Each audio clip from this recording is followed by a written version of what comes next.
Hai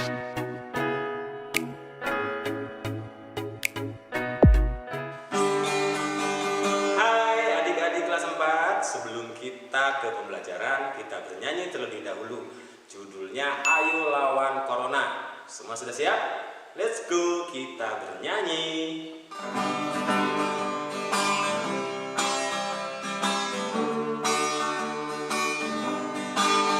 Ayo lawan virus corona yang sedang melanda dunia. Ayo kita lawan bersama agar corona segera sirna. Gunakan masker saat bepergian, pakai sabun bila mencuci tangan, jaga jarak di kala pertemuan, dan hindari segala kerumunan. Sekali lagi ya. Ayo lawan virus corona yang sedang melanda dunia. Ayo kita lawan bersama agar corona segera sirna. Gunakan masker saat bepergian, pakai sabun bila mencuci tangan, jaga jarak di kala pertemuan, dan hindari segala kerumunan. Lawan corona, bersama kita pasti bisa.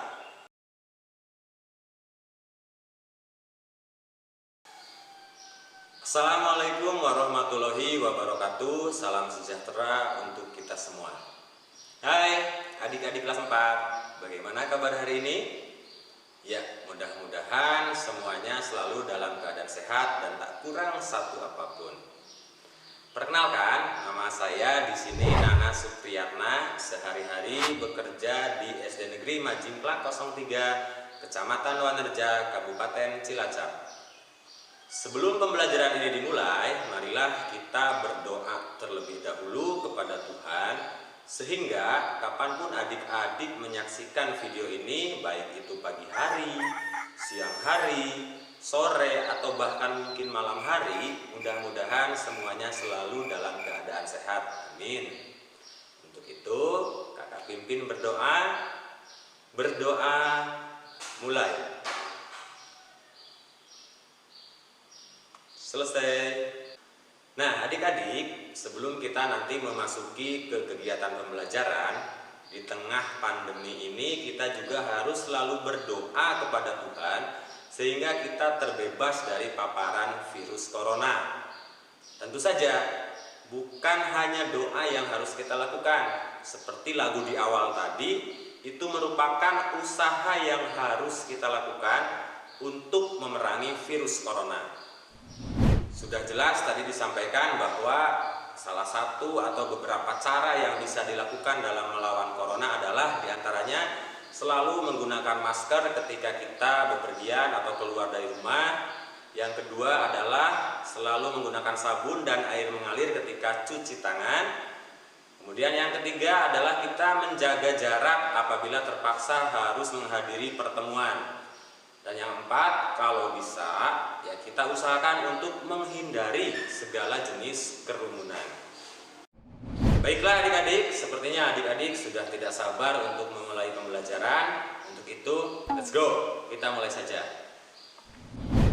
Nah adik-adik, kakak kali ini akan menemani adik-adik semua, khususnya adik-adik kelas 4 SD, dalam pembelajaran yang dilakukan dari rumah dengan materi tema 4, yakni tentang berbagai pekerjaan. Subtema 4 yang isinya adalah tentang kegiatan pembiasaan literasi.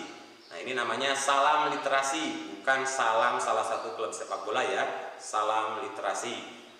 Khusus video ini adalah pembelajaran yang kedua. Sebelum kita masuk ke inti nanti, adik-adik tentunya masih ingat dong apa itu literasi. Karena pasti pada pembelajaran sebelumnya sudah disampaikan apa itu literasi.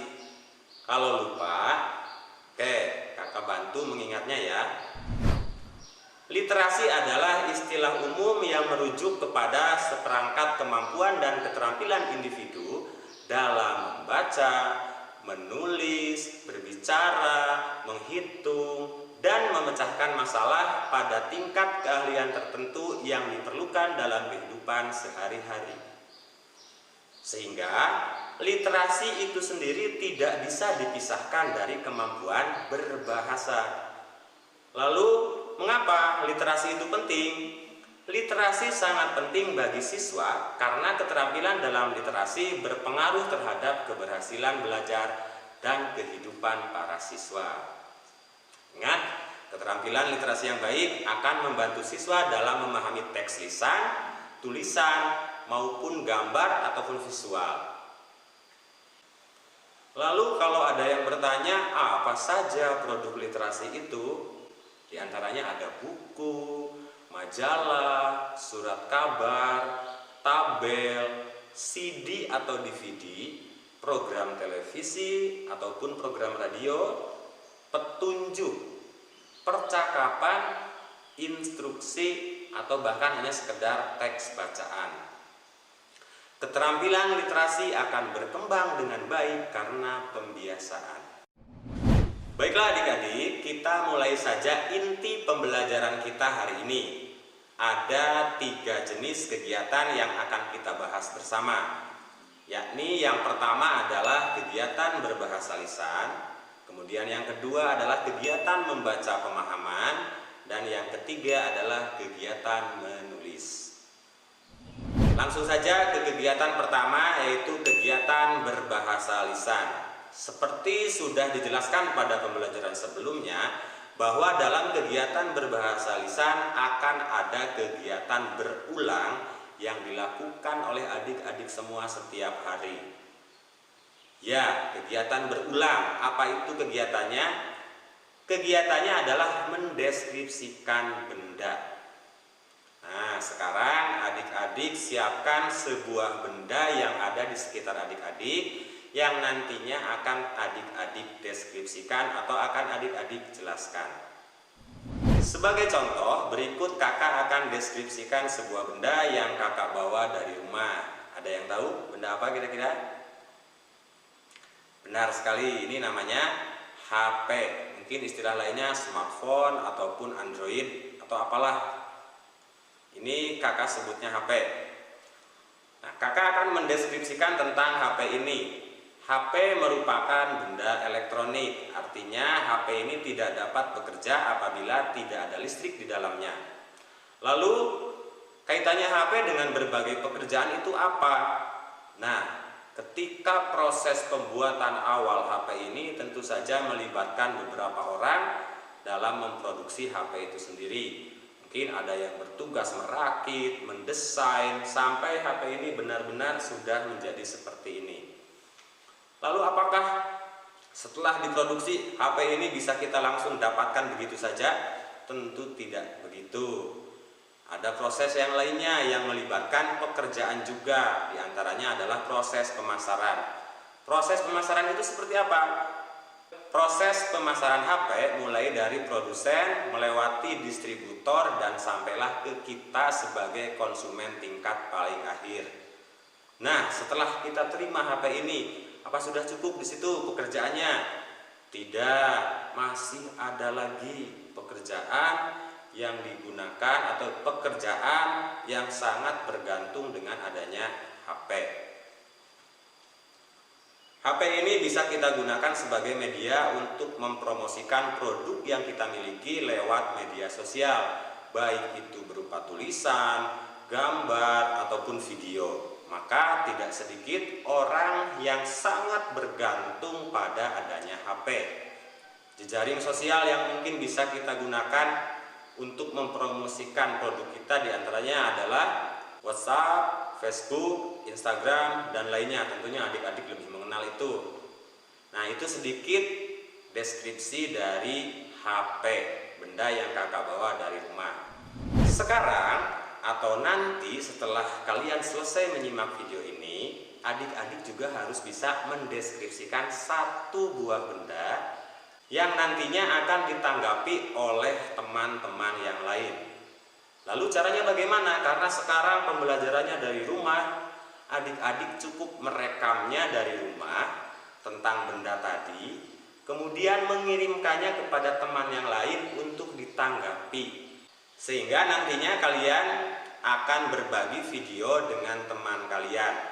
Kalian memberikan deskripsi, ditanggapi. Begitupun teman kalian, dia merekam video tentang deskripsi benda, lalu kita yang dikirim, kita menanggapi dengan cara merekam juga. Jadi intinya saling berbagi video, deskripsi benda, dan tanggapannya.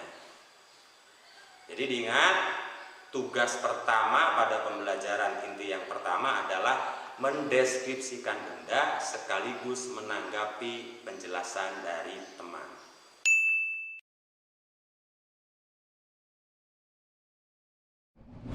Baiklah, kita lanjutkan ke pembelajaran inti yang kedua, yaitu tentang kegiatan membaca pemahaman. Masih berkaitan dengan pembelajaran yang pertama tadi, membaca pemahaman adalah nantinya kalian akan menyampaikan secara lisan dari apa yang kalian baca terlebih dahulu. Apa yang kalian baca? Nah, di buku siswa yang sudah kalian pegang, di situ sudah disiapkan beberapa teks bacaan dari Aku Cinta Membaca. Di antaranya ada Terima Kasih Suster Komala, ada lagi Pantang Menyerah di Persimpangan Jalan, kemudian Mengubah Dunia Melalui Tulisan, Sahabat Bumi, dan yang terakhir adalah Polisi Hutan Menjaga Kelestarian. Sebagai contoh, kakak ambilkan sebuah cerita di luar buku siswa. Judulnya seperti ini, Petani yang Serakah.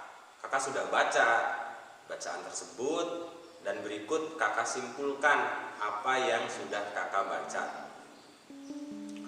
Dalam cerita tadi, petani ini selalu ingin mendapatkan keuntungan lebih dari hasil pertaniannya.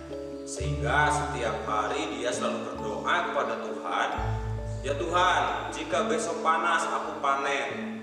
Dikasihlah panas, dia panen. Tetapi apakah dia merasa cukup? Tidak. Lagi-lagi dia berdoa, "Ya Tuhan, jika Engkau turunkan hujan, pasti hasil panenku lebih banyak." Diturunkanlah hujan. Tapi kemudian apa? Apakah sudah cukup sampai di situ? Petani ini ternyata selalu merasa kurang dan kurang, sehingga pada suatu ketika dia berdoa lagi, "Ya Tuhan, jika Kau turunkan hujan lebih besar, maka saya yakin hasil gandum saya akan semakin banyak." Lalu Tuhan tidak mendengarnya. Protes petani tersebut, "Tuhan, mengapa Engkau tidak mengabulkan doaku?" Ya, mungkin Tuhan marah di sini, sehingga diturunkanlah hujan yang sangat besar sehingga menghanyutkan semua hasil gandum dari petani tersebut. Nah, kesimpulannya, kita sebagai manusia tidak boleh menjadi manusia yang serakah. Kita harus selalu mensyukuri apa yang Tuhan berikan kepada kita semua. Karena kalau kita bersyukur, Tuhan pun pasti akan melipat gandakan apa yang kita syukuri tersebut. Nah, itu contoh ya. Nanti adik-adik juga kakak ulangi, pilih dari 5 bacaan yang ada di buku siswa, kemudian kalian baca, lalu kalian sampaikan isinya, direkam, kemudian berbagi video lagi untuk ditanggapi oleh teman. Begitupun sebaliknya, teman yang lain juga merekam sendiri videonya di rumah, kita pasti kebagian, kita menanggapi, kirim videonya. Seperti itu. Sudah cukup jelas? Kalau belum jelas, boleh dicatat. Tugas yang kedua adalah menyampaikan secara lisan apa yang sudah kalian baca, sekaligus menanggapi apa yang disampaikan teman.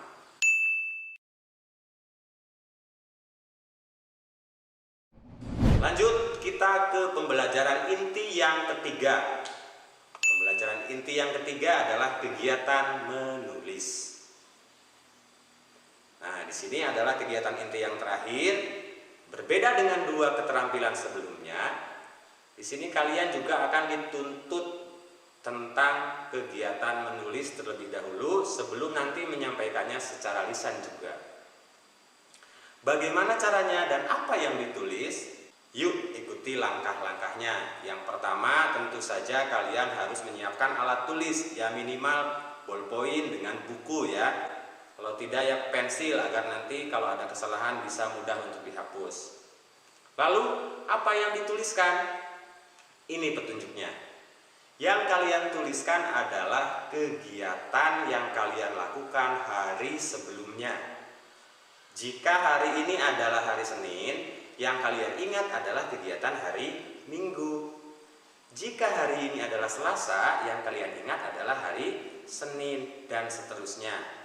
Intinya, yang akan kalian tuliskan nanti adalah kegiatan yang dilakukan kemarin, bukan kegiatan hari ini, ataupun kegiatan yang akan dilakukan esok hari. Sudah ingat? Oke, kalau sudah ingat, boleh kakak tebak terlebih dahulu ya, apa yang kalian lakukan pada hari sebelumnya. Mungkin ada yang berolahraga, ada yang pergi ke rumah nenek, atau mungkin ada yang pergi ke tempat wisata, dan lainnya. Terserah, itu karena kegiatan kalian pasti berbeda-beda pada kegiatan hari sebelumnya.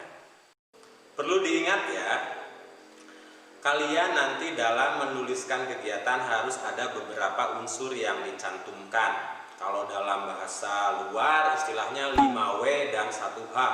Apa saja itu? 5W, yang pertama adalah what. Apa? Nah, apa yang kalian lakukan pada hari sebelumnya? Kegiatannya apa? Kemudian W yang kedua adalah who. Siapa? Siapa saja yang terlibat dalam kegiatan kalian tersebut. Kemudian W yang ketiga adalah when.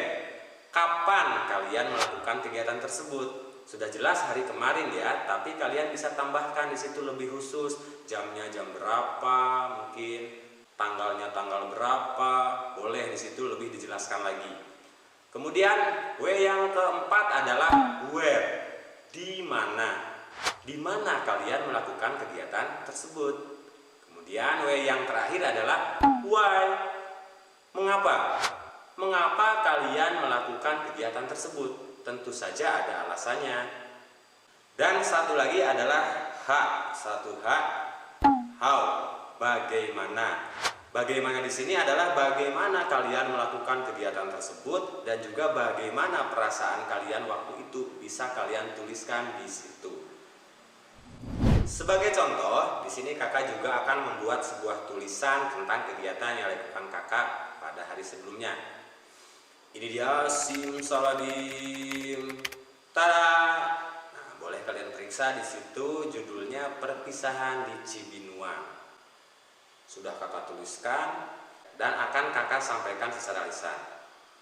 Pada hari Minggu yang lalu, kakak itu pergi ke suatu objek wisata namanya Cibinuang yang ada di Wanerja, Kabupaten Cilacap. Nah, di sana aku berangkat sekitar pukul 8 pagi bersama Andri, Ronald, dan Berry. Kami berangkat cukup dengan berjalan kaki karena lokasinya sangat dekat. Di sana kami itu menghadiri perpisahan kelas 6. Suasana di Cibinuang sangat sejuk, rumputnya hijau dan hutan pinus yang masih alami. Kami pun di sana sudah tidak sabar ingin foto-foto, ingin berfoto, selfie dan lain sebagainya bersama teman-teman. Selesailah acara perpisahannya, kami pun makan bersama. Kalau istilah di kampung kakak namanya botram, makan bersama. Di satu sisi kami merasa sangat bahagia bisa pergi ke objek wisata Cibinuang. Tapi di sisi lain, saya juga merasa sedih karena harus ditinggal berpisah dari siswa-siswa kelas 6. Nah, itu contoh teks tulisan yang sudah kakak buat dan sudah kakak sampaikan tadi. Namun perlu diingat nanti, tulisan kita juga harus baik dan benar dan mencantumkan unsur 5W, 1H. Kita koreksi tulisan kakak ya. Di sini sudah ada keterwakilan apa. Apa kegiatan yang dilakukan? Kakak kemarin melakukan kegiatan perpisahan dengan kelas 6. Kemudian siapa? Siapa yang terlibat di situ sudah kakak sampaikan. Ada Andri, Ronald, dan tentunya teman-teman kelas 4, 5, dan 6. Lalu di mana? Di mana tadi sudah jelaskan, di objek wisata Cibinuang. Kemudian kapan? Kegiatan tersebut sudah tadi dijelaskan dilakukan pada hari Minggu yang lalu, tepatnya kakak berangkat jam 8. Lalu mengapa kakak bisa melakukan kegiatan tersebut atau datang ke tempat tersebut? Karena ada acara perpisahan dengan kelas 6. Dan yang terakhir, bagaimana? Luar biasa pokoknya. Di situ keadaan wisata Cibinuang yang luar biasa, membuat kami bahagia, membuat kami senang, mata pun sangat terhibur. Tetapi di sisi lain kami juga sangat merasa sedih. Jadi ada suasana haru juga di situ karena kami harus berpisah dengan anak-anak kelas 6. Oke adik-adik, selain kalian tadi ada perintah untuk merekam penyampaian secara lisan dari apa yang sudah kalian tulis, saya harap juga kalian nanti mengirimkan foto tulisan kalian tersebut kepada teman, saling berbagi intinya. Di sana kalian nanti akan ditanggapi tulisannya kaitannya dengan penggunaan kosakata dan juga penggunaan tanda baca. Karena seperti yang saya contohkan tadi tulisan kakak, ternyata di situ masih ada kekurangan loh. Nah ini tulisannya nih, sudah terlihat belum kekurangannya? Baik, kakak bantu mencari kekurangan penggunaan kosakata dan tanda baca pada tulisan kakak yang tadi. Yang pertama adalah penggunaan huruf kapital. Minggu di sini ditulis dengan M kecil, harusnya M-nya kapital karena minggu merupakan nama hari. Nah, huruf kapital lain, nama orang, nama bulan, nama kota dan lain sebagainya. Itu harus menggunakan huruf kapital. Kemudian yang kedua, dari tanda baca. Pada kalimat kami berangkat cukup dengan berjalan kaki karena lokasinya dekat dari rumah kami. Itu di situ tertulis tanda tanya. Yang tepat adalah titik. Nah, karena nantinya akan ada beda pemahaman. Karena nanti kalimatnya akan menjadi begini. Kami berangkat cukup dengan berjalan kaki karena lokasinya dekat dari rumah kami. Nah, tidak seperti itu. Itu harusnya kalimat berita, bukan kalimat tanya. Kemudian selanjutnya ada lagi penggunaan kata ketemu. Nah, ini pemilihan kosakata yang masih keliru. Harusnya di sana kami bertemu. Masih dalam kalimat yang sama, di situ tertulis teman 2 kuadrat. Nah, yang baik itu ditulis utuh untuk pengulangan kata teman strip teman. Tidak boleh disingkat seperti itu ya. Jadi fokus pada tulisan kali ini, yang kalian tuliskan adalah penggunaan kosakata dan tanda baca. Kalian foto, kirimkan, nanti saling mengomentari.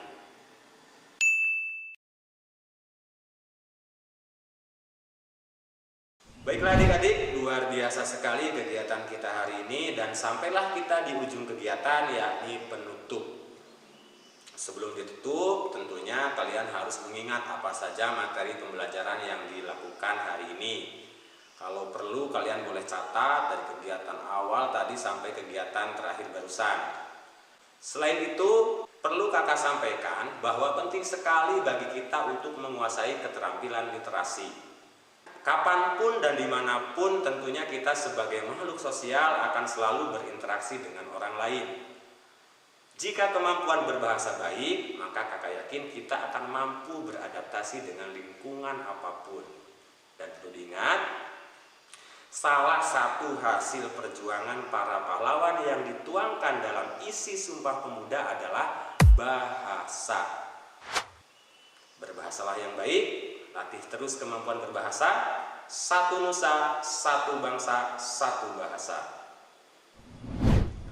Nah, jika ada pertanyaan boleh kalian catat dan sampaikan kepada guru kalian di sekolah nanti, tentu saja jika sudah pembelajaran tatap muka dimulai. Ataupun kalian boleh memberikan pertanyaan, menyampaikan pendapat di kolom komentar di channel YouTube Nana Supriyatna 014, atau juga bisa menyampaikan saran dan kritik ke alamat email supriyatna014@gmail.com tentang video pembelajaran kali ini. Terakhir, marilah kita berdoa untuk mengakhiri pembelajaran hari ini. Semoga pembelajaran kita hari ini bermanfaat. Berdoa mulai. Selesai. Sekian dari kakak. Wassalamualaikum warahmatullahi wabarakatuh. Sampai jumpa di lain kesempatan. Salam literasi.